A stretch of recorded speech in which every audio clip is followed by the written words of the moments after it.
Bismillah ar-Rahman ar-Rahim. Assalamu alaikum wa rahmatullahi wa barakatuh.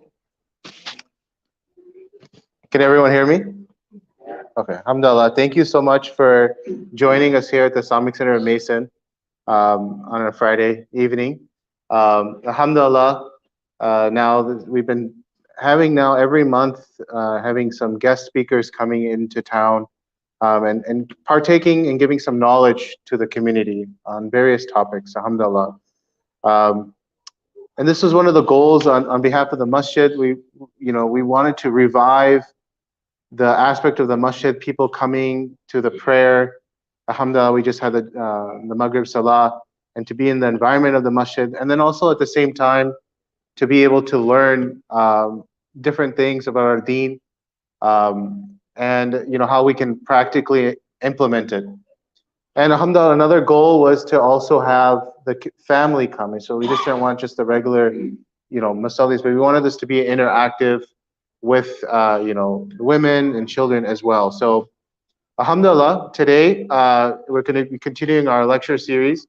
It's actually more of like an interactive, I was talking to the professor here. We wanted to try to make it more interactive. I asked him, do we want to have like a presentation or anything like that? He said, no, I want it to be interactive. So please, before we introduce him, just have that mindset that this is going to be an engagement process with the community, so you'll have a chance to learn and ask questions. So I'll have Hafiz Yahya start off, inshallah, and then introduce Dr. Muhammad Aslam, who actually knows the professor, inshallah.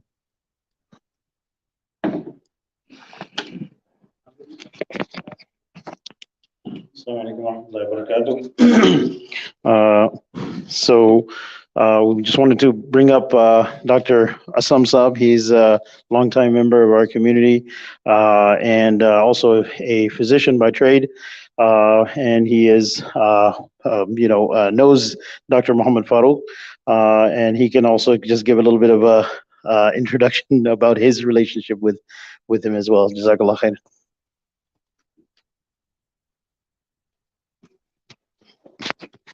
Thank you, Brother Yahya. I have to wear this too? Okay. Thank you very much. Bismillahir Rahmanir Rahim. Assalamu alaikum, brothers and sisters. Can people hear me? Or maybe I should wear that.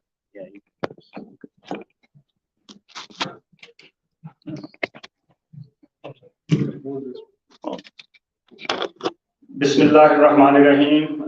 Assalamu alaikum, brothers and sisters, and thank you, Brother Yahya, Sheikh Imam, our Imam, for introducing me. I've been given a great honor to introduce our guest speaker, very honorable, and I know him.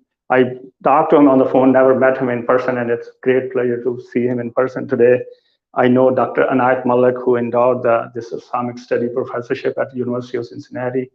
And that's the relation I know, and he's been in part of the community, and I think he has been in ICGC a couple of times. And Brother Gohar asked me a few weeks ago if we can invite you.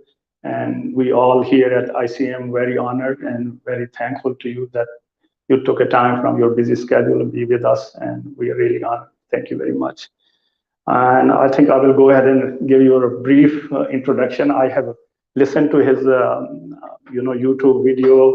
MashaAllah, he's a very accomplished professor, and at a very, very, very young age. As you can see, I'm very old. I'm still not there. But I will give you a brief introduction, which I've been given. Dr. Faruque is, as I said earlier, he's the endowed Anayat Malik and Ishrat Malik assistant professor at the University of Cincinnati. His research lays at the intersection of religion, science, philosophy, and literature, especially in relation to the Islamic intellectual tradition. He earned his PhD with distinction from University of California, Berkeley, and he served as the exchange scholar at Harvard University and as George Ames postdoctoral fellow at Fordham University. These are very distinguished university, as you know. His highly acclaimed book, Sculpting the Self, University of Michigan Press 2021, addresses what it means to be human, quote unquote.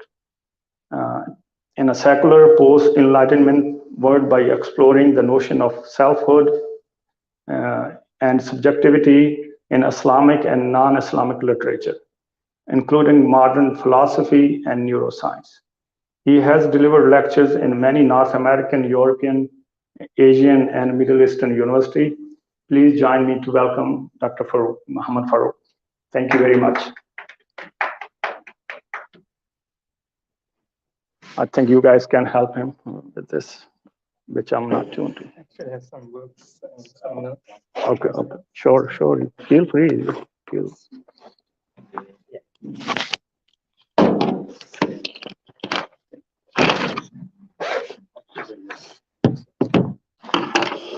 This is yours? Yeah.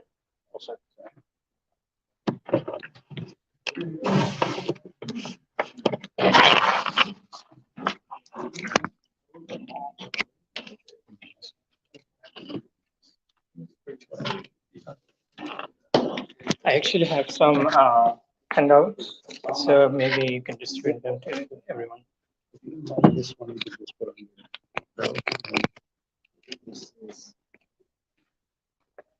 This like basically goes on your like that.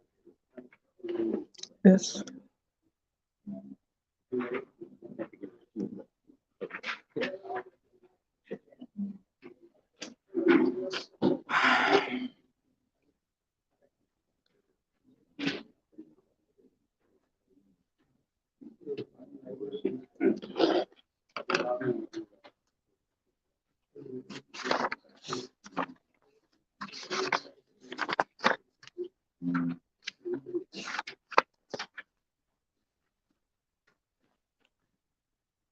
Bismillahirrahmanirrahim. Can everybody hear me?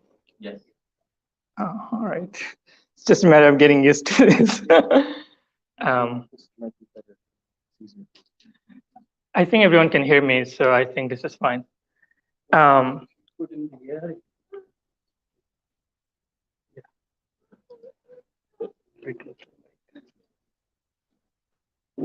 Yeah. All right.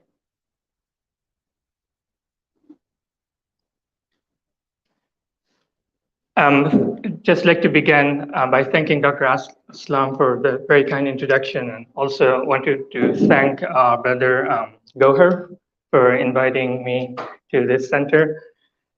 So this is not going to be a sort of formal lecture or anything. It'll be more like, as Brother Gohar hinted, it'll be more like an interaction. So I'll be asking questions, and it'll also give me an opportunity to get to know the community. So I really didn't come here to kind of lecture you people, but wanted to also benefit from your knowledge. So this will be sort of it'll be sort of mutual exchange. But anyway, I'd like to actually begin with a disclaimer. This is quite funny, but I thought I'd begin with this. So let me just warn people beforehand that this is not going to be a speech about what cool things the Quran has to say about modern science. I mean, the title is Science and American Muslims. But we should not be expecting to hear, the cool things the Quran might have to say about modern science. In fact, what I'm going to say about science and our attitude toward it, by our, I mean American Muslims, are perhaps going to raise many eyebrows. And perhaps you guys will end up actually blaming Brother Gohar for inviting me in the first place. And perhaps Brother Gohar is going to regret it for the rest of his life. But nonetheless, someone has to talk about these rather unpleasant truths. And perhaps they're going to wake us up from, this kind of dogmatic slumber. If not right away, then at least in the future. So let me also say a word about my background, although Dr. Aslam has mentioned quite a bit about my book and some of my research. So even though my position is entitled as Professor of Islamic Studies, actually that's a very vague term. It really does not mean anything. If you were to think about a term like Western Studies, it never makes sense to you, and people have never heard of even such thing. But today, when we say Islamic Studies, people immediately think, oh, this professor, this person must be someone who knows an Arabic and Quran and thinks about Islam, but in a religious sense. That's all true, that's fine. But Islam is not just a name for religion, it's also a name for civilization. So just as we use the term Western civilization, Chinese civilization, for Muslims, we use the same term, and it causes a lot of problems. As I said, if I were to say, oh, you have invited such and such professor, and he's a professor of Western studies, what does that mean? Does this mean, for example, in our university, there are hundreds of different PhD degrees about which you have PhDs, right? But Western studies, by definition, perhaps should include all of these. And you never find a person who is a kind of expert in all of these different sciences. Similarly, Islamic studies is a very vague term. There can be people who might be specialists in Islamic astronomy, but just like Western modern astronomy, that is something extremely, extremely technical. Similarly, someone might be an expert in Islamic psychology or psychiatry. Again, that's a very technical. But we lose all of these senses. We just feel like it's all about religion and nothing more than that. So I actually do not come from that kind of background, although I have to say, by God's grace, I did memorize the Quran when I was 10, and I actually led Taraweeh prayers for 8 to 10 years in different countries, and I've been learning Arabic since age 4, and I have very long extended training in formal classical Arabic and Persian, Urdu, and French, German, a few other languages. But I actually have a very strong science background. That's the point of my the brief introduction. So my father is actually a professor of mathematics, and I actually developed this kind of very intense love for science and mathematics, especially when I was very, very young. People like Einstein, Stephen Hawking, those are the kind of ideal, they were like my kind of prophet-like figures when I was like 10, 11, back in those days, very early, very young. So my first degree was in economics and in the UK, where it's very science, math intensive. And even in my graduate years, I continued to study science, including physics, especially general relativity. And if you look at my book, I brought a copy here. The longest chapter in the book is about consciousness, and more specifically, a critique of what's called neuroscience of consciousness. So it's about actually neuroscience and consciousness and philosophy. So I come from a very interdisciplinary background, and thankfully, some of these institutions here, they were very helpful. They were, like Berkeley, Harvard. It depends again, it's not like a lot of people are really go take that kind of trajectory, like having really a wide range of interests in both science and spirituality, and at the same time humanities. You would find very few people, so we tend to specialize. So all of this is very relevant to what I'm going to say. And I also have to say, I'm currently at work on 2 different books. One is about climate change. Again, I tackle this issue from a multidisciplinary point of view. And the other one about artificial intelligence. But my long-term project is actually something that relates to modern cosmology and physics, and kind of looking at these issues from a very technical, philosophical point of view. So I come from those kind of backgrounds, but I was also part of the MSA, and I obviously, as part of the Muslim community, I know like what kind of talks normally we expect in mosques, etc. And so sometimes I actually gave a lot of khutbahs when I was a student, and I sometimes do give talks which are purely religious or spiritual. So that's also something I do, and I'm comfortable about. But today, you have to, as you can imagine from the title, it's going to be intellectual. And I think this is actually deep down, it's kind of very much in line with the spirit of the Quran, as you shall see, because the Quran is read by Muslims in all sorts of ways.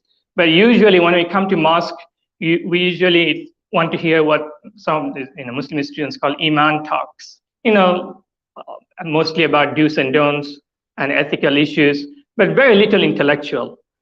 And I feel like that's perhaps not so good. By the way, I have time until Isha or until, yeah, well, an hour or so. Yeah, I want to be very precise about that as well. So as I said, all right, I think that should do as kind of background. Sorry, that was kind of long. But as Brother Gohar also mentioned, it's going to be informal and interactive. So I'll be asking a lot of questions. In fact, I'd like to begin with this question. Actually, a lot of questions. And you can also ask me a lot of questions in the middle. So it's not going to be a very formal lecture. So let me just start off by asking, how many people in the audience are physicians?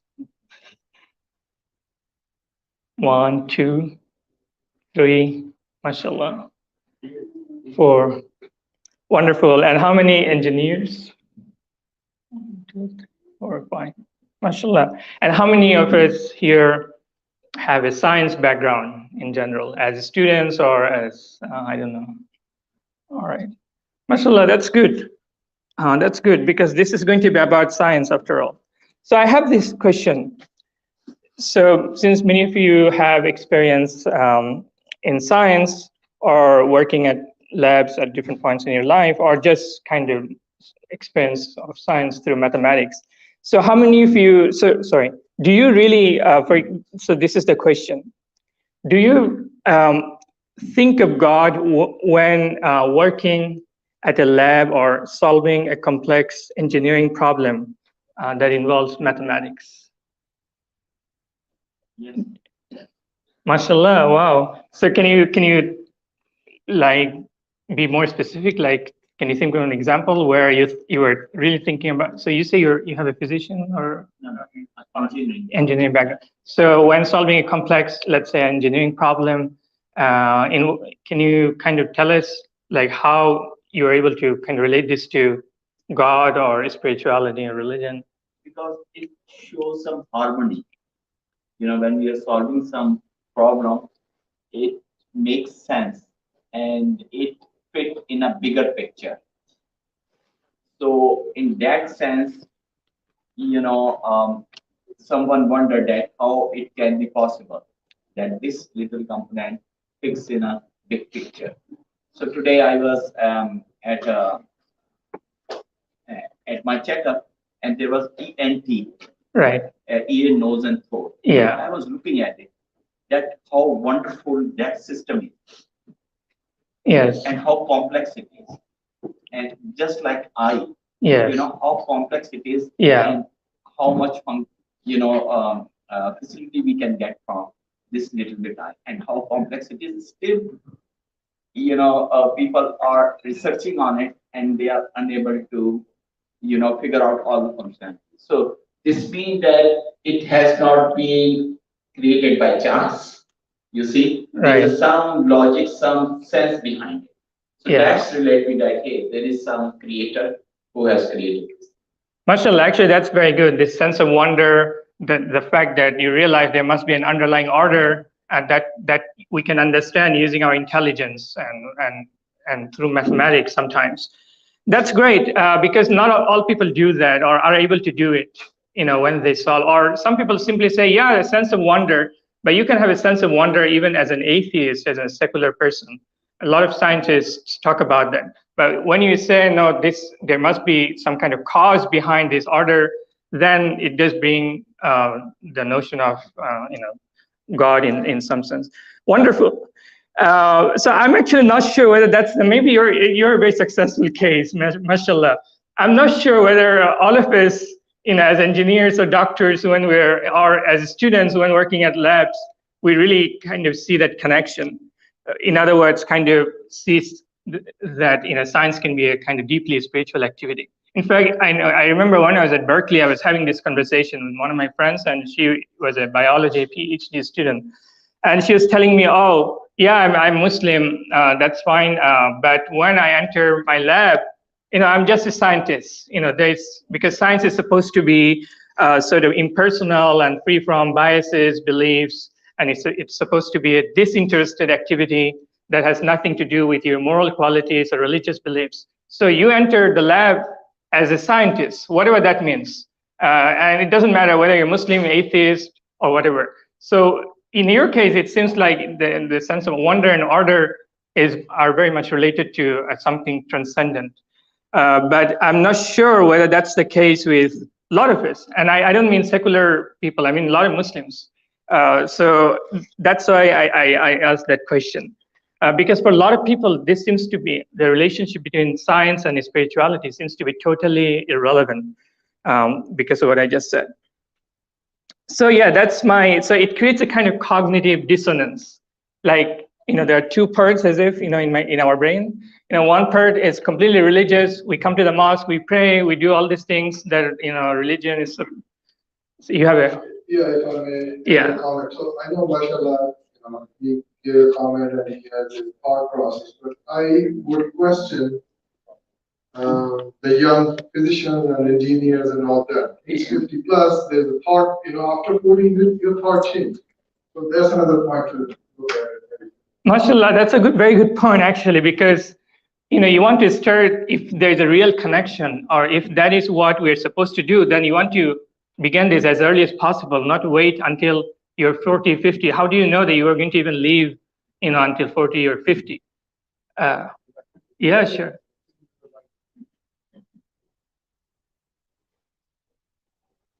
No, I don't think. I think you're bringing an interesting discussion. And you mentioned you memorized Quran. Yes. When you were like 10, 10. Right? And did you also read Tafsir at that time? At that times, little bit, but by now I've read lots of The reason Tafsir. I'm getting there is there are passages in Quran Yeah. where we can see signs, Yeah. right? Ayahs. Yes. I was wondering, like, as a scientist and a philosopher and so forth, and did it ever occur to you, like, okay, there's a connection here from Quran to science? I didn't have that knowledge until I started reading Tafsir and some books related to science. Right. Connection between the two. Yeah. That's why I asked this question. Exactly. You had a chance to think through it. Maybe the youngsters who read Quran and Tafsir might be able to connect sooner than many of us that grew up just reading Quran, like without getting the Tafsir.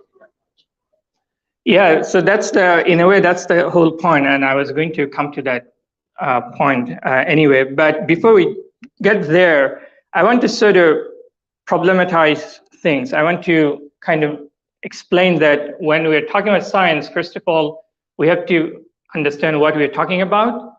And also, in our current context, in the secular American society, what does science mean to us? So a lot of you would perhaps agree with me that science today is so powerful. It's it's like a religion. People today no longer quote the authority of the Bible or the Quran or even God, but they inevitably quote various forms of research or science this way or that way about different important issues like the origin of the universe, nature of the universe, definition of human being. Almost everything that's important. I don't know if you've noticed or not. I mean, this is just obvious. And especially if you listen to people like Richard Dawkins, people who are atheists, but in a very aggressive way. They kind of want to claim that science has replaced religion. It has made religion not just irrelevant, but kind of made all religious truths kind of false. And there are plenty, hundreds of popular books written by scientists all across, about how science, it's not just an activity whereby you're trying to look at nature or trying to solve some problem. It's also something that should give you meaning in life. There are lots of books. I don't just want to, burden you with names and so forth. Science today it's also a lifestyle. Because it's a secular society, and a lot of people who do not believe in any form of God, and science provides an alternative worldview. But even for religious people, as I said, I say this again and again, the cognitive dissonance. Yes, pious Muslims. In fact, perhaps I can give you a concrete, in relation to my own father, who is a first-rank mathematician. His specialty was in biomechanics and all that. But he's an extremely devout person. And when he was young, he might have read some books about religion and science. But now he's kind of an elderly person. I see that, and as a father, I learned a lot of moral teachings from him. I respect him and all that. But when it comes to this kind of the relationship between what he's learned as a mathematician and the fact that he's a devout, deeply religious person, it seems there's no connection. He's able to quote Quran verses and this and that and gives us moral advice, but it always frustrates me how there seems to be a total disconnect between his sort of religious brain and a kind of, scientific aspect or mathematical aspect of his thought. So, I mean, it does create, this problem. On the one hand, as Muslims, we have this cognitive dissonance. On the one hand, because of the role of science, the fact that a lot of people tout science as a kind of ultimate authority about all things important, and the fact that whether we are Muslims or not, we tend to accept the authority of science blindly, leads to lots of serious, complicated problems. For example, when we think about the goal of modern science, which I'm going to explain soon, and the goal of kind of science, as kind of mentioned in the Quran, we see, there are some deep differences. And also the fact that sometimes you have scientists who are talking about who may be Muslims, but because of their influence, because of the way they were trained, it colors the way they think about God, they think about the self, they think about nature. And these are not just scientific issues. When we say God, I mean it would be meaningless if this book, the Quran, for us, it's a word of God. And if we don't know who God is, or what does the Quran say about God, it does definitely say a lot of things, including, I'm beginning with Surah Al-Ikhlas, Qul Huwallahu Ahad. I mean, obviously, right? This is about God ultimately. Religion is supposed to be about God. And then another crucial subject in the Quran is self, nafs. There are so many verses, and that's the human being. I mean, this is just obvious. But ask a science student or someone, an engineer, and maybe, mashallah, we have here, I don't know, mashallah, you explain things very well, but I'm not sure that, but I asked someone, for example, what was her definition of God and as Muslim, as they say. And she was saying, oh, God for me is a kind of energy pattern. And you can see where that concept is coming from. There's no concept of energy pattern in the Quran when in relation to God. That's just, the word does not simply exist in Arabic, for example. And then, yeah. Before you go to that point, can you explain how you integrate the brain and the power of the brain, and then use the brain logic of brain and mind to define the concept of just bear with me for a few moments, because I'm going to get to that step by step. So I'm going to kind of bring in logic, because when I talk about what is science, some of these things will automatically come up. So you can see, the scientific worldview, the overarching influence of science in our life. Not in actually good way. Sometimes it can be good depending on the person. Maybe you're able to integrate your profession with how you understand God and religion and spirituality. But I'm not sure that's the case. Because if God becomes an energy pattern, I mean, that's not the God that I see in the Quran. Or is that even something meaningful? What is energy in physics? And when you ask what is the essence of in fact, things become very problematic. Mass, energy, even matter. These are, the moment you try to ask what is that, it becomes problematic, even from a purely scientific point of view. Now, defining God in terms of some of these concepts lead us in places where, I don't know. And then the self. There are a lot of scientists who simply say, oh, there is no such thing as soul or the self. We're simply biological machines. The universe kind of evolved through physical laws, and ultimately we are made of stardust and debris of stars, but various forms of matter, but there's nothing spiritual, And you tend to see a lot of Muslims, even though, as I said, we may be pious, but when it comes to, all right, how do you define, the soul as something so central? They're defining it in terms of these kind of mechanistic notions. And then nature itself, and that's very clear. We think of nature, again, a kind of godless machine. Nature works like a machine, and the way it works can be understood through mathematical laws that kind of conform to the regularity that we see in nature. And again, nature, tabi'ah in Arabic, again, another something that the Quran mentions again and again, because God's signs, ayah, are found in nature. But that's not the mechanistic concept that we inherit from science, where we just simply think of mechanistic laws or simply, nature as machine. So you can see, where I'm going. So there is a problem when we accept the authority of science blindly. It leads to these kind of situations where you may be wondering, how is it that I'm not seeing the contradiction between trying to be a good Muslim or trying to be faithful to what the Quran says about some of these important matters and what I get from science? Do I even reflect that do I seem to be aware that there seems to be deep contradictions? It's not some kind of good, reconciliations. I don't think so, because if you hear especially preachers talking about these things, the Quran and science, oftentimes, I'm sure you guys have heard about the so-called scientific miracles in the Quran. That seems to be a topic that kind of comes up.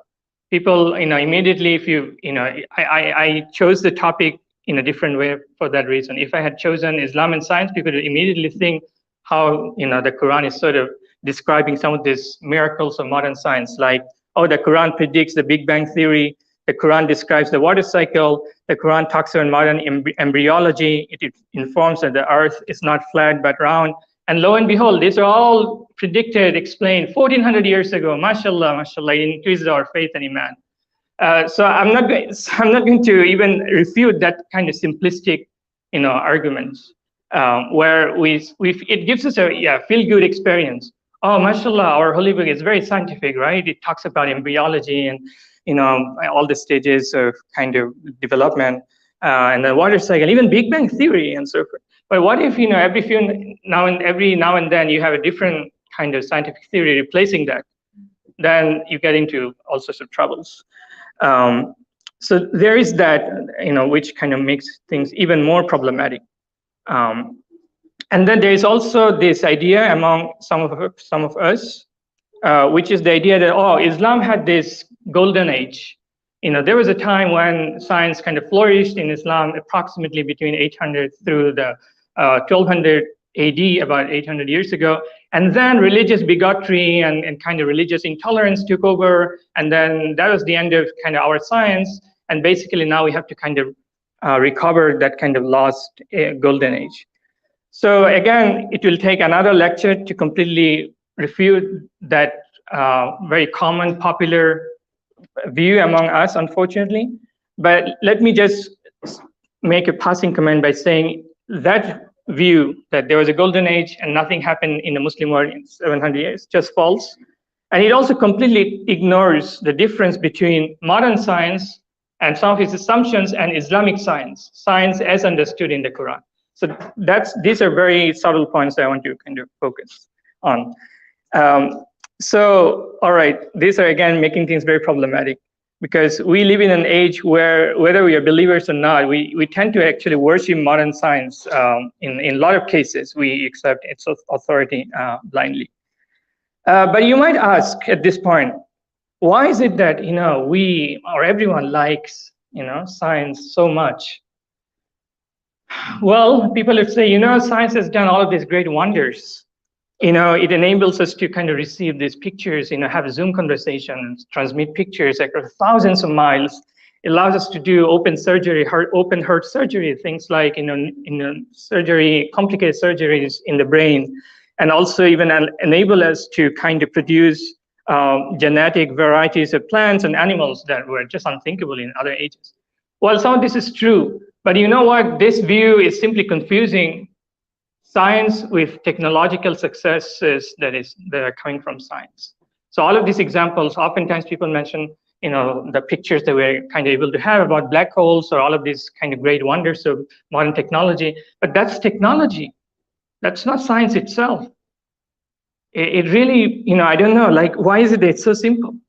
All of these examples, science is great because we have done all this but that's technology, and science is not technology. More than that, it's not just the success stories. How about the climate change disaster, ecological disasters? Why is it that this is happening now? How about the threats of nuclear weapons? So, this kind of old triumphalist view of science is still popular, especially among Muslims, preachers.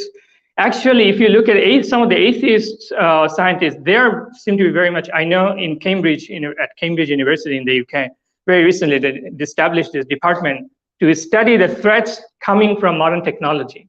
So this is no longer the kind of, that age where we talk of science and everyone is so happy.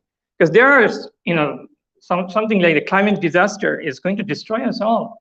And yet nobody seems to be noticing that this is coming from very particular, very problematic, mechanistic conception of nature, going back to Galileo, Descartes, and Newton. I'll maybe shed a little bit light on that. So you can see, there are a lot of problems with science. So there's no way we can kind of accept the authority of science and kind of have very positive authority and attitude towards science. But my purpose is not to kind of refute science. It's not to argue that, oh, we should stop studying science. Actually, it's just the opposite, as we shall see. But we have to understand, first of all, when we talk about modern science, what we are talking about. What are some of its assumptions that may be very problematic from a Qur'anic perspective? So that is the purpose. And any question at this point? Yeah. Would you answer? Yeah. The reason So I'm asking this question, because that would be a starting point of any logic or interpretation. Yeah. Because to me, this is my personal opinion, I may be wrong. The mind, the brain itself is a slave of 5 senses, if I'm not wrong. Right? 5 senses.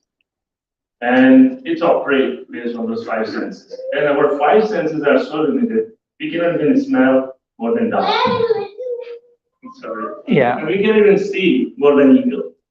Yeah. If you take the 2 spoons, stack together, keep it at a distance, you'll not be able to do the second spoon in the universe. While it exists in the universe, you'll not be able to see the second spoon. But that's the power of the brain. That's all. You cannot even smell more than dog. How in the world we can interpret the concept of God, right? First of all. So we are talking about a tool which is very dependent. So now actually the main part comes actually, which is the key part is the heart. Yeah. And I would say the brain is the slave of the heart. And there are so many ahadis, and plus, so many ahadis in the Quran verses that there is a light in the heart, right? Yeah. If got trapped, you will not be able to transmit the electromagnetic pulses on the brain. So just like in ahadis in Quran, people see but they don't see. People hear but they don't hear, right? Yeah. So that's the blockage. If we remove those blockages, literally you will see the world with different dimensions. If there's no blockage, and obviously when I'm talking about blockage, means the cleansing the heart. Yeah. Right? When you cleanse the heart, just imagine that the kids were born. If you see the very first few hours his face, you will see the light is glittering from the whole body. Yeah. The very first time, the very first layer came into your heart, and you gave the name to that person. That this is the very first curtain come between the creator and the creation. Right. And then we start, I like this, I don't like this, and then sin after sin, big sin, major sin, minor sin. Just imagine the light given to us, the nur given to us in trap. How in the world you will be able to interpret the concept of God? Even forget about the God, I'm talking the concept of God. This is what's happening in the modern age. Believe me, I think I remember not a couple of years, I think decades back, in Washington state of Philadelphia, there was a conference of neurologists. And literally, I'm talking the world top neurologists. They are saying that the concept of God is created by the human brain. It means that the God is not the one who created the brain. Right. So the point is, you can go up to a certain level to define from the logic, from your intelligence, the concept of God, even, but there will be a blockage at some point of time. It's dependent on the person and his intellectual level, how far he can go to argue with the people, plus to argue with the shaitan. Because he plays a vital role when the people bring this question. You can fight with the shaitan all the way, whatever your limits are, your intellectual levels are. Right. But point will come, you will be blocked. Right. You will be blocked. And that's the point. The heart will really tell you what to do. Right. And who is God. Right. That's Sure. That's a very good point. I would highly recommend, actually, the chapter in my book talks about it. It said the neuroscience of consciousness. So people, especially if you come from a science background and you want to talk about it, they would not use the term soul or heart. Those are more spiritual terms. But people talk about consciousness because it's still something you can't just leave aside, right? So people say consciousness itself, your very definition of a human being, every time you look at me with a sense of awareness, it's an epiphenomenon of the brain, or it emerges slowly from different developments that occur in the brain there. And I personally disagree with all of this, because it's not like you have concrete evidence for that. And that will take at least a few hours. I'm not good there, but it's kind of explained very well in my book, because I don't think other people. So it's called mereological fallacy. It's everywhere. You said, oh, we don't see with our brains. The brain is a slave of 5 senses. So do you think when you're looking at me, is this you looking at me, or your brain is looking at me? Your brain is nothing but chemical, neurons, right? Massive physical matter. How can a massive just matter, by definition, deep down, these are kind of lifeless matter, right? Electrons, protons, or other subatomic particles. How can you attribute consciousness to those, those particles, or whatever they are? When, you are completely aware that it's you as a person looking at me. Do you see my point? Yes. So that's something, so we do this again. We say, oh, someone was asked, a scientist was asked whether she believes in God or not. And because the brain is now another metaphor, it has replaced soul or self, people say, oh, the scientist actually said, part of my brain does believe in God. Can you imagine not seeing this contradiction in saying, how can a physical massive matter can kind of even think? Let's forget about everything religious or this and that. You want to ask for evidence. How can matter think? Matter is, just like this table. The brain deep down, if you're just looking at it from a physical point of view, it is something physical, right? There's nothing like consciousness in the brain. You can't see consciousness. You can't see life. Again, another key term. So people commit that. And again, you bring the term heart, and I agree. Yes, the heart is something you can introduce with awareness, a deeper mode of perception. So when we perceive, yes, the brain is involved. The photons kind of bounce back from the objects, enters the eye, and then there's transduction and all that very complicated processes. But at the end of the day, when you see something through the senses, it's you as a person, not the brain that sees. But if you open a neuroscience text, they would often attribute, because people today, as someone kind of pointed out, an atheist philosopher, by the way, we become great scientists, but we don't know how to think. Very simple logical, problem here. You're attributing all of these perceptions to something physical, whereas not realizing that it's you as a whole person see something. But even if I agree with that part, there is also logic and starting point. How you're trying to say that somehow it's fallible. The senses are fallible. It does not give us the complete picture. That's true. But there is also mathematics. That's true of our mind. The mind is not just when it comes to perception. It is full of desires. Sometimes it does also irrational things. But we're at the same time we're able to fathom, understand, mathematical rules, even the simple ones like the rules of addition, subtraction. And we know with incontrovertible certainty that this is not just me here at this particular point in time and space that sees that understands that 5 + 7 is equal to 2. And no, it's not individualistic or subjective. It will hold true. 7 + 5 = 12 will hold true regardless of whether I'm here, where I'm in heaven, I'm in eternity, I'm in some other mode of existence. It will always hold true. Where do you get the certainty? That does not seem to come from that. So there is something deep within us. People would say intellect, and science would have problem with that. And that's why you have people like Roger Penrose, like who is the supervisor of Stephen Hawking and got the Nobel 2 years ago. He's a physicalist. He does not believe in God. But yet he posits, because he can't do with this, he can't explain this mathematical truths. It posits this Platonic realm, some kind of realm, not the physical realm, but something where mathematical truths kind of hold. It's a different world. Yeah, So, and other people ridicule him, by the way, other scientists, because, you know, Right? If you study the, research done, how many people, how people get converted to Islam, and you will be shocked. It's all about the heart. They're very educated. Most of the people who get converted to Islam, talking about white, they are very educated people. The majority of them are women. And if you study their stories in how they converted to Islam, one thing is very clear. You'll find their heart was soft. yeah, Their heart was soft and was able to absorb the thing. This is a very key part. And the softness comes obviously with everybody knows. Even if you're drinking, you can still have the soft part because there are few other parts which play the real dynamics behind the spirituality as well as from the personality. So that's very interesting point. Forget about those big name or Nobel Prize. They are blinded. They are literally blinded by their own egos sometimes. And they just imagine your name is just the first hurdle. Forget about the rest of the egos and I did this, I did that, I like this, I did that.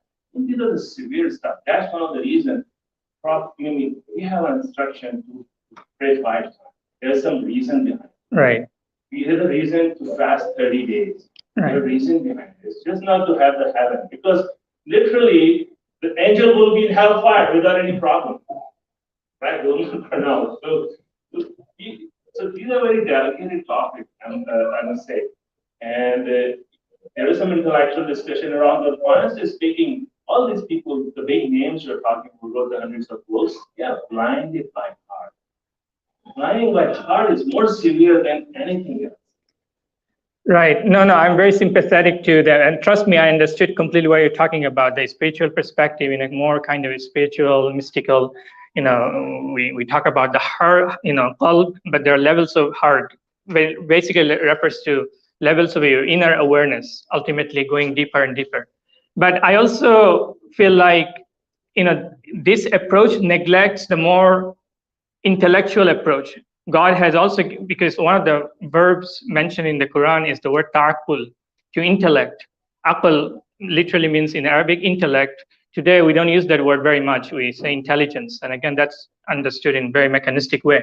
But I'll come to those verses where the Quran is constantly talking about inna fi dhalika al-ayati liqawmi yaqilun or liqawmi yatafakkarun. Do they not think, contemplate, understand? That's very different from the intuitive approach, which does not contradict, complements, but you can have certainty about the higher realms even through your intellect, and ultimately they are one. It's a very subtle point.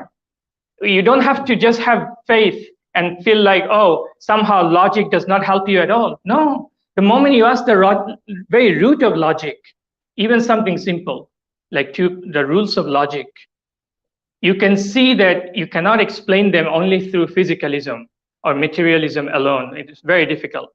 And then you simply say, oh, as a scientist, if you're a secular person, you simply say, I don't know what the soul, maybe it's true, but I don't have any scientific evidence. So far, science has shown that there is no God, and probably this is false. But that's not kind of scientific. People produce this kind of statements who say, oh, we are just biological machines, there's nothing more than that.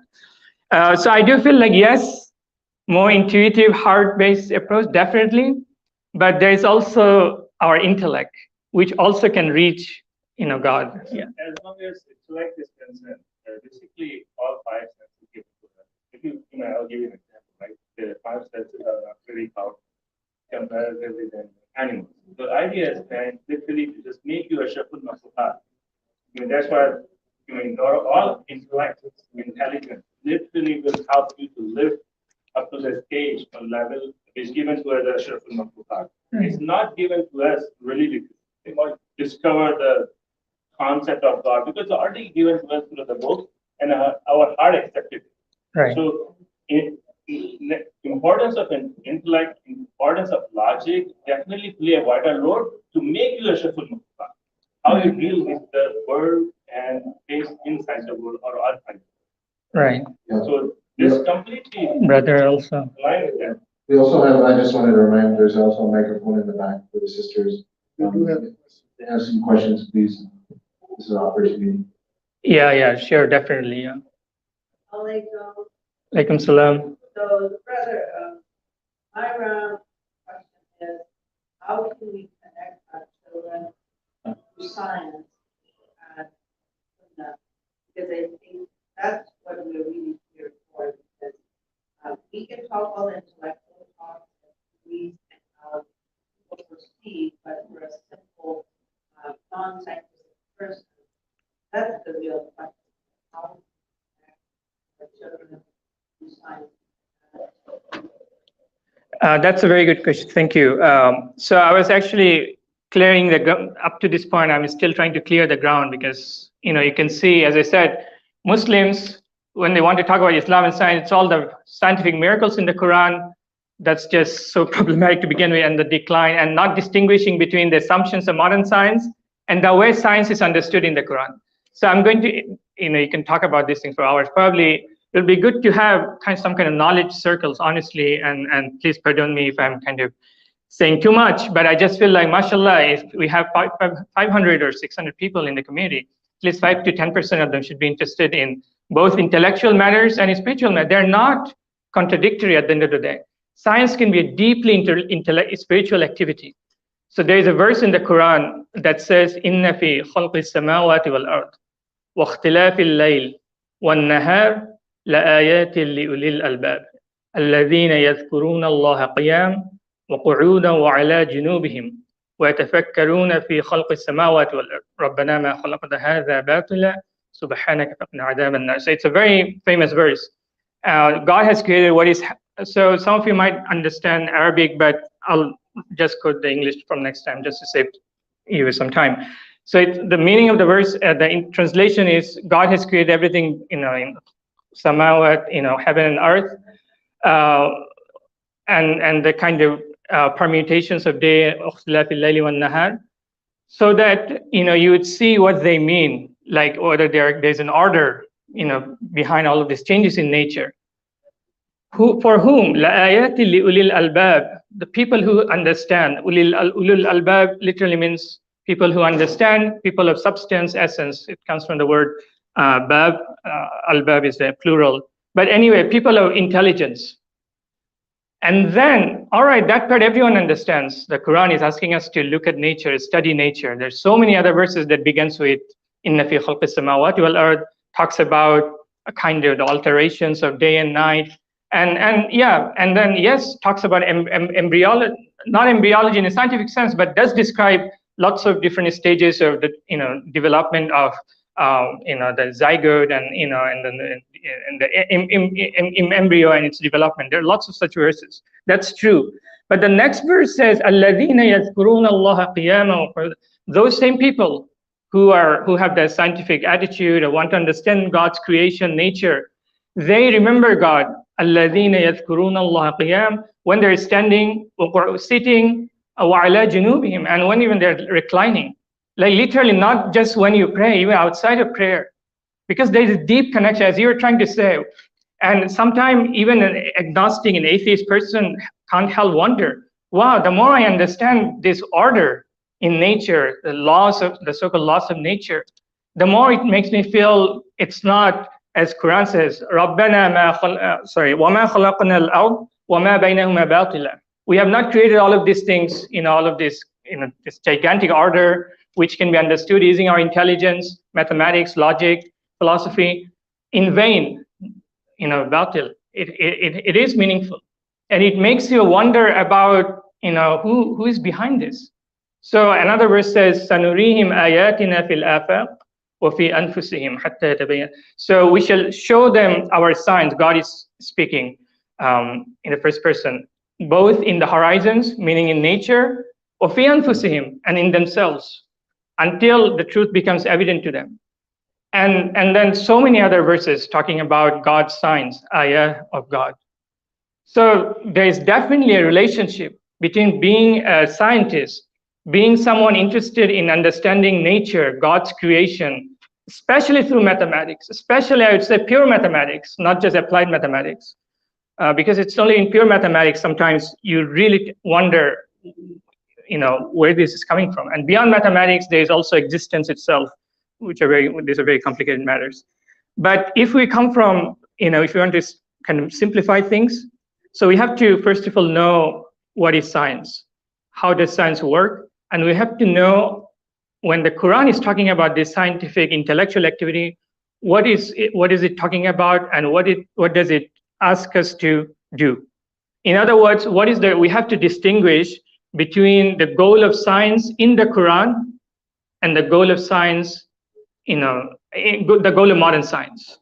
So what is science and scientific method? If I want to talk about it, it will take hours, but you guys know when we talk about science, some kind of organized activity based on observation, hypothesis forming, and then kind of you test your predictions, and then you kind of use the results to make new hypotheses. It's a cycle that goes on, but it's not just limited to that.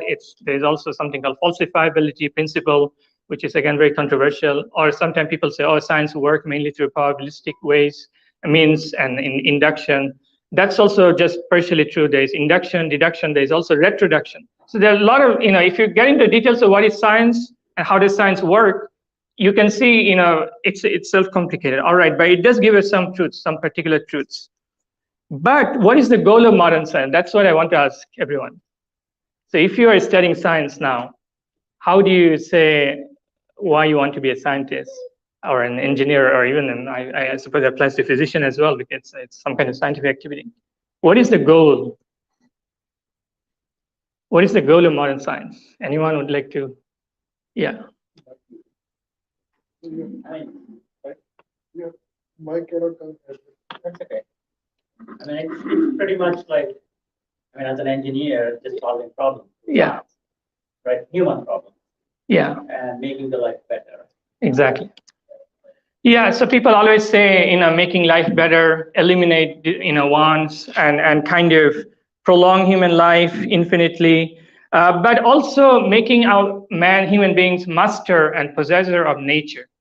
So this is something sounds kind of bad, but if you go back to the so-called fathers of modern science, especially Francis Bacon, Descartes, they were very explicit about controlling, dominating nature so that we can use nature for our own good.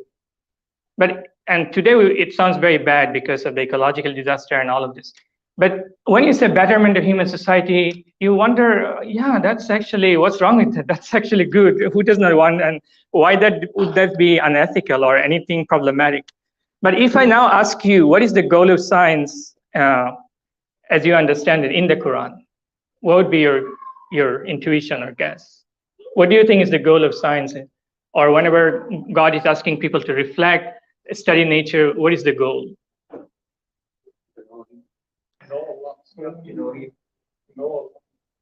Sorry? To know? To know Allah. So that's kind of different from problem-solving approach, or if I agree with you, right?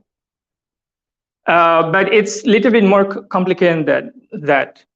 So I would argue that I would say that if you are looking for, if you're looking for those verses in the Quran that explicitly mention scientific activity or science, ultimately, to make things simple, the goal of science is to contemplate, to reflect on God's handiworks in nature, or in simple word, God's science in nature. As you're saying, it does not have to be just literally seeing a tree and as a botanist or biologist marveling at the structure of the leaf. It can be anywhere. When you study physiology and see how the physiology itself is so complicated, or the brain itself so complicated, and then you try to connect the dots. How does the brain connect to, as the brother was saying, the heart, maybe the spirit, ruh, as the Quran says, and ruh to the kind of greater spirit, and finally to God. How are all these connected? So it does need a lot of kind of thinking. This is not just a matter of belief. And that's why it makes sense for the Quran to talk about, it kind of provokes. If you look at those verses, I'm not going to just go to Arabic, we don't have much time, but it talks about like different fields of science in a way, and kind of provokes us to, oh, do you not think about this? Or in this, there are signs for people who want to think, لِقَوْمِ يَتَفَكَّرُونَ, or لِقَوْمِ يَعْقِلُونَ. So ta'aqqul, tafakkur, and then tadabbur, all of these verbs, they occur hundreds of times. To comprehend, to understand, to reflect, to contemplate. Tafakkur, one of the literal meaning is to contemplate. So the goal of science in the Quran is clearly contemplation. As I said, God is saying, we shall show them our signs both in the horizon and in their souls until truth becomes evident.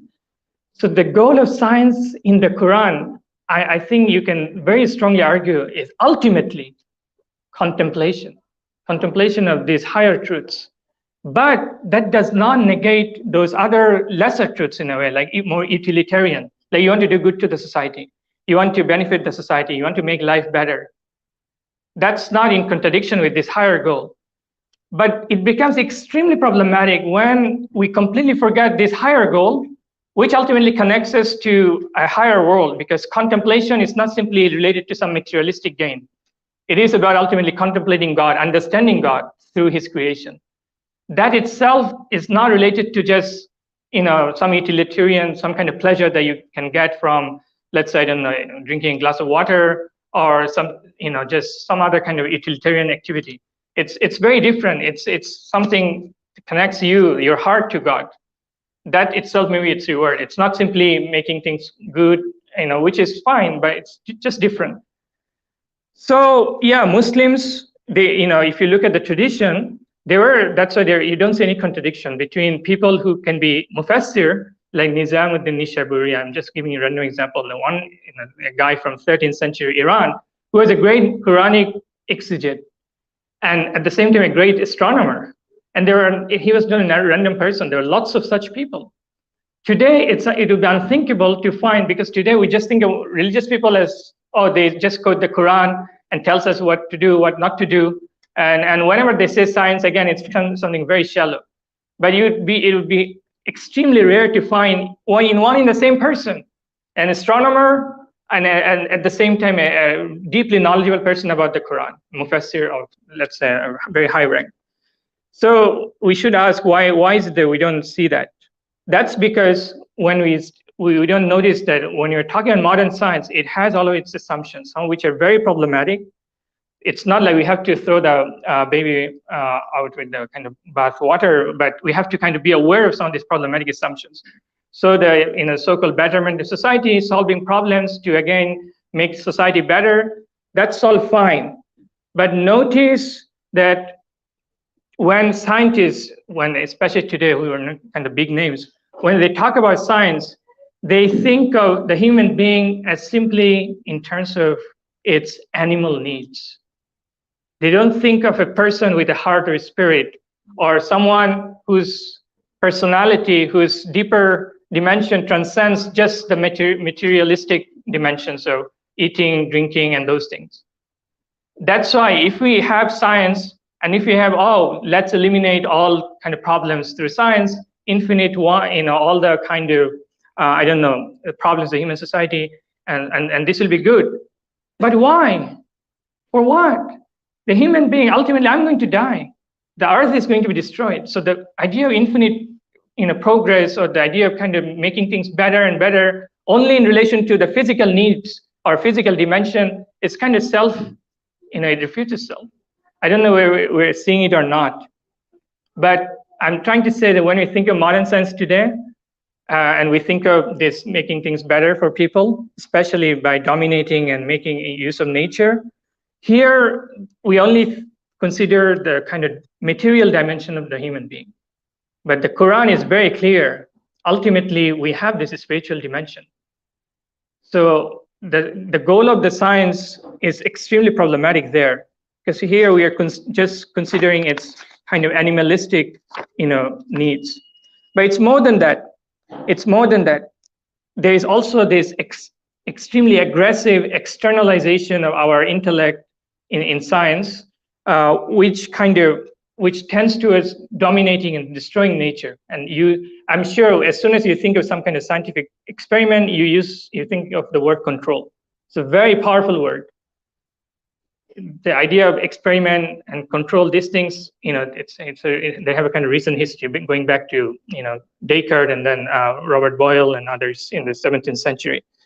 But this kind of aggressive externalization of our kind of animal nature alone, and kind of seeing the world in terms of only material, mechanistic laws, can lead to this kind of disasters, where nature becomes simply a kind of dead machine. Yes, that can be understood through mathematical laws. But again, that's not the nature that we hear in the Quran when it says, it asks us to kind of reflect on various signs in the Quran. Definitely through mathematics, but there's also, you mentioned wonder. I wonder, I wonder how can you put the idea of wonder in any scientific equation? Because it's a quality in your mind, right? But if you describe various laws of nature or various natural phenomena through various mathematical equations, and you use mass, force, shape, size, this kind of quantifiable kind of categories, you can easily kind of explain a lot of things. That's how we explain. But you are saying, for example, sorry, I'm just because your point is so pertinent. You also mentioned something like wonder. I suppose you would also bring, let's say, beauty. There is sometimes beauty in nature. But that's kind of qualitative. There cannot be any equation, mathematics, to kind of quantify something like beauty or wonder. It's by definition qualitative. So these things are deep. They go back to Galileo and his primary and secondary distinction, and kind of his idea that all of this beauty, sense of wonder that you guys are talking about, that's just subjective in your mind. That's not real. What's real is what is quantifiable. So science gives us this mathematical bare bones of things. Even when it comes to the body, it thinks of the body as a machine. And you guys, and a lot of physicians, I don't know whether you agree or not, but that's the picture. We don't talk about heart. We don't talk about the spirit. We don't even talk about consciousness, trust me, because consciousness itself cannot be quantifiable. That's why it's so problematic for scientists today. They say it's the hard problem. Well, it's problematic if you begin from the place where you already assume that everything is physical. There's nothing beyond the physical. But we as Muslims, if you're aware that no, as human beings, we are both body and we have a soul and we have a spirit. These are all integrated. Spirit connected to heart, that's another term you can introduce. And yeah. I'm going back to the sister's question. When you go to the school, pretty much like there is science and they come to the weekend school, yeah, study religion. Yeah. Until we reach a certain point, we start questioning. Yeah. Is there a way to tell them, like, what are the limitations of science? Yeah. That's not taught in the school, though. And also, like, what's the science behind spirituality?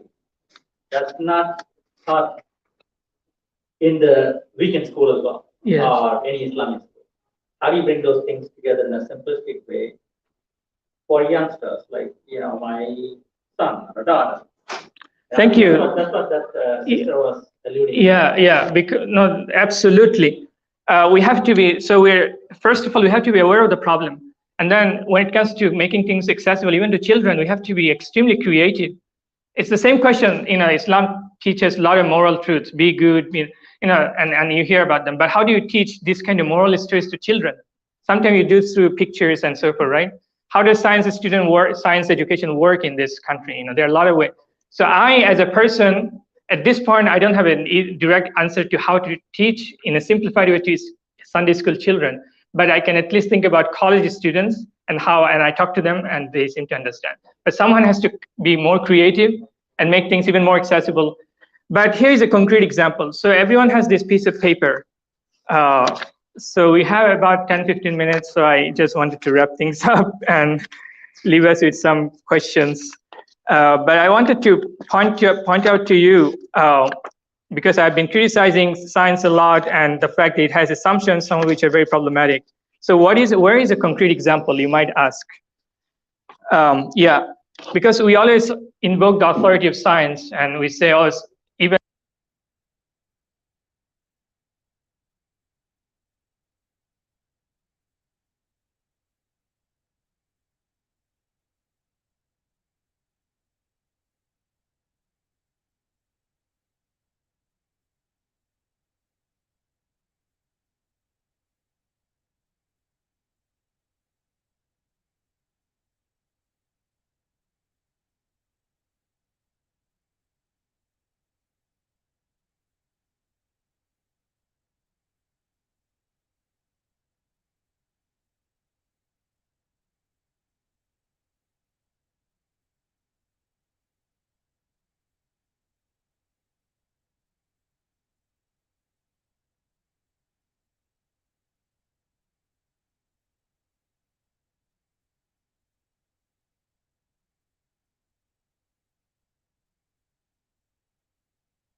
scientific fact, which science is interpreted differently. Even something, I'm not touching on controversial issues of the origin of the universe, where they talk about inflation, multiverse, and then kind of the singularities and all sorts of views.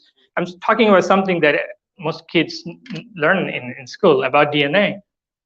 And here you have a scientist, because he has this agenda, he interprets these things through a materialistic, naturalistic lens. Whereas the other guy, even though he's not a religious person, he acknowledges that that explanation has its limits. So we as Muslims, we don't reject science.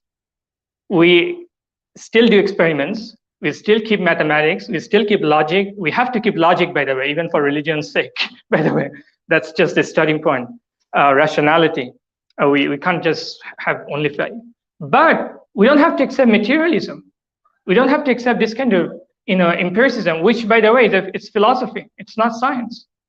Or scientism, the fact that, everything can be just explained by science.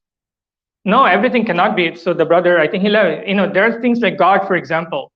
At some level, it transcends just experiment.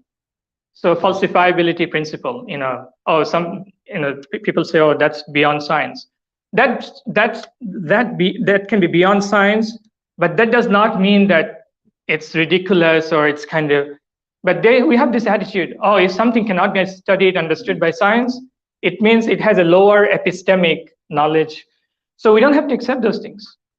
But I think at a very beginning level, we can at least be aware that science always comes with some of this baggage that has its own history in the West in the last 500 years. Some of these assumptions that we cannot accept even as a kind of rational person, like everything is kind of matter. There's nothing like consciousness. The consciousness is simply a epiphenomenon of the brain, or there's nothing beyond the physical world. These are not scientific statements. These are philosophical statements.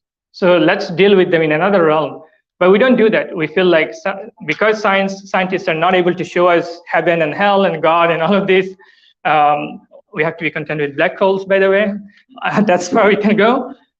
Those things must be false. We must be ultimately physical. There must be. So we don't have to accept those things. So I think I'll give you one more example, and I'll not kind of elaborate on this, but my point is that science is always interpreted. It's not neutral. And this has been always true in the history of science. If someone is here has a background in chemistry or something, you definitely remember the debate between Lavoisier and Priestley. And even in high school, we know Lavoisier is the one who discovered, quote unquote, oxygen. We attribute the discovery of oxygen to him. But a lot of people, and that is the kind of such a big event, it's called the chemical revolution, more or less equivalent to scientific revolution in the earlier century. But a lot of people do not know that Priestley and Lavoisier performed the same experiments, and yet Priestley thought, what came out of his experiment, the gas that he discovered, is dephlogisticated air, because there is a prior theory of phlogiston. Phlogiston is kind of fire principle. It's kind of now discarded in chemistry. And that's why we use the term oxygen to talk about this thing. Lavoisier did not agree, even though he performed the same experiment. And that's why, and he won the day, and that's why we don't remember even what is phlogiston, just like the earlier case. You can even do the same experiment, same analysis, same this and that, but still come up with a different interpretation. You can study nature as a scientist, but your conclusion about nature does not have to be the same as mine. Things become problematic when we think, that's the only way to look at it. Nature is just physical. I don't think that's the view you can ever find in the Quran. It talks about God's sign. It talks about kind of seeing God's ayah in nature, or even in mathematics, everywhere. So I think, just being aware of these things, and also I'd like to leave some rooms for questions. So I have these questions for you. How can we study, so these are the challenges. How can we study science in light of the spirit of the Quran? And then how to integrate knowledge in one's given field, like in engineering or in medicine, into the higher order. Like, you mentioned sense of, or, spirituality. This is an individual challenge, I think. if there's cognitive dissonance, like if I work as a physician and I don't see any connection between the workings of the body and the laws that operate in nature and how they're all interrelated ultimately to the principle of all these things, which is God, then perhaps we're not doing justice to the spirit of the Quran. Because the Quran is asking us to be, scientific. But at the end of the day, I mean, it should automatically make you remember God in sitting, in reclining, every time. And there are devout people. I should say, even it's not just Muslim, Christians also have these problems. And there are even, by the way, when it comes to spirituality, this higher order of knowledge, there are even secular scientists who are now talking about science and spirituality in a secular way, because they're tired of just kind of simple, mechanistic, materialistic explanations of, oh, we're just biological machines. I mean, to even say that you have to have consciousness, how can a machine have consciousness? It's just machine. But people don't see this contradiction. So it's a challenge for us as individuals. How can we, as physicians, engineers, integrate whatever knowledge we have acquired through this long effort at university and other places into this knowledge, into the knowledge of the higher order, which is about God and the spiritual realm, about which there are so many verses in the Quran. That will make us real Muslim, in a way, really spiritual person. Because we should then be able to see at our heart and see God and everything through our inner vision. But there are also other ways we can kind of see how we can bring together what we have learned from modern science. Again, not all of which is bad. Again, I'm criticizing only the assumptions and worldviews and philosophies. I'm not criticizing individual kind of particular facts, which, as you see, Dawkins is interpreting things in a way different way. His fellow friend and Dennis Noble is interpreting it. So they're open to interpretations. But challenge for us as Muslims is how, as Muslims, we are able to do that. I don't think at the moment we are doing it much. We are simply blindly accepting, and quoting all these other people all the time. Yeah, I think I will stop there because, yeah, I don't want to take up too much time.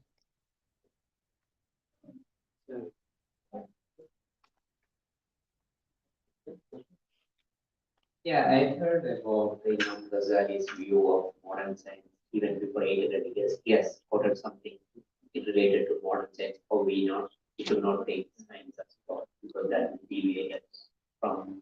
Do you remember, because we got philosophy? Yes. So Ghazali was not at all, those kind of intellectual people, authority. They're not opposed to scientific, rational activity. But we have to know that science, the term itself, is a very recent phenomenon.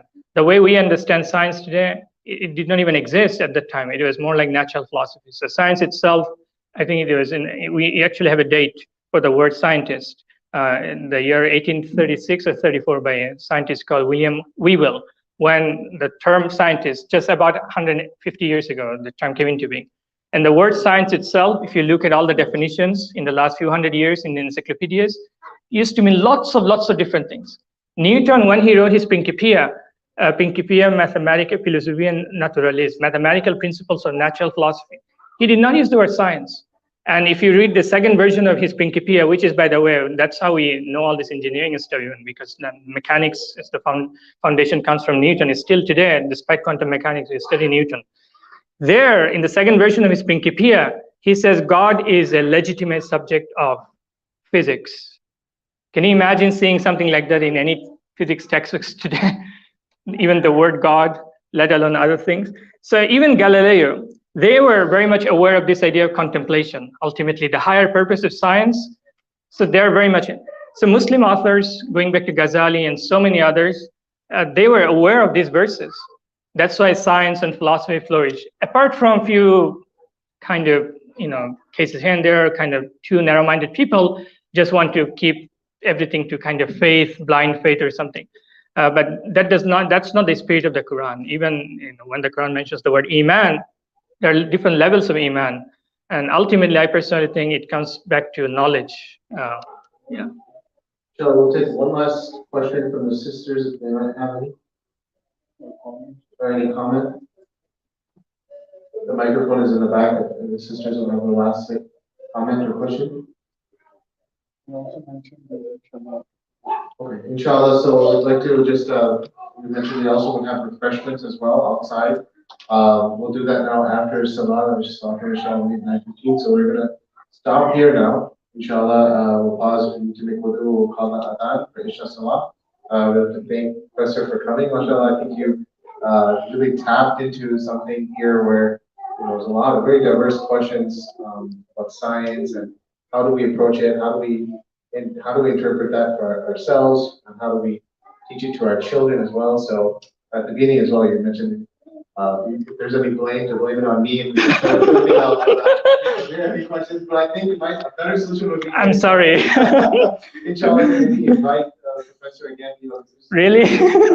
I'm kidding. Questions here, and how do we tackle them, and how do we, as Muslims, as scientists, how do we interpret these things? How do we deal with this? So, Jazakallah khairan.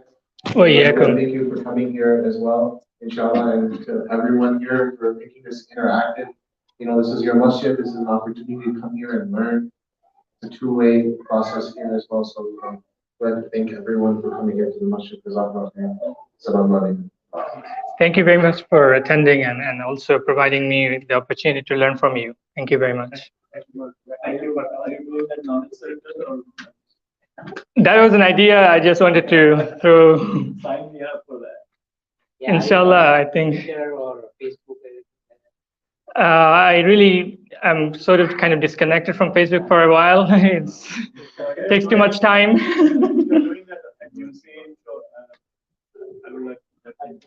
Sure. But it would be good to create these knowledge circles and meet once in a month and kind of create more awareness about knowledge, interface of knowledge, science, spirituality, and all that. Yes.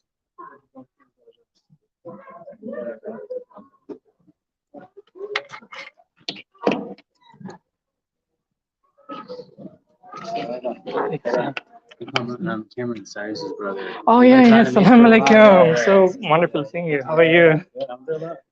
Oh yeah, you say you live in Mason. Yeah. Live in Mason. Yeah, we just stopped by to make salah. It's a pleasant surprise to see you. Thank you. I didn't know about the program. Yeah, no, I mean it was embarrassment, but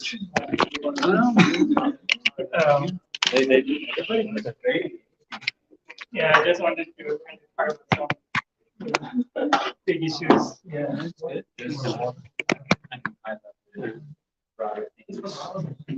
Yeah, it's available.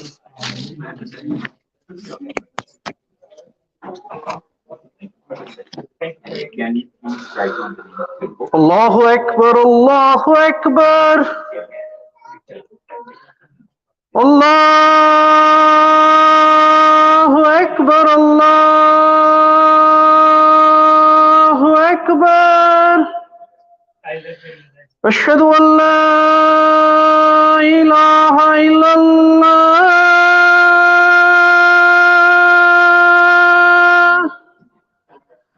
Ashhadu an la ilaha illallah.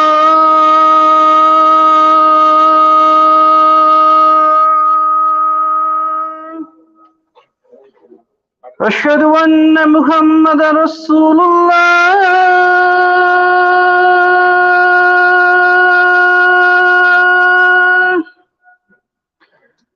أشهد أن محمد رسول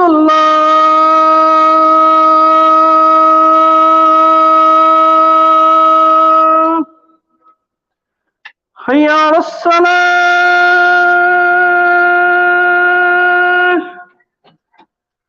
حي على الصلاة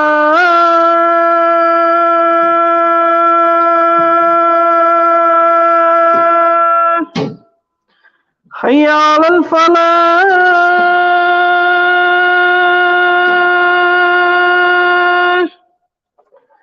حي على الفلاح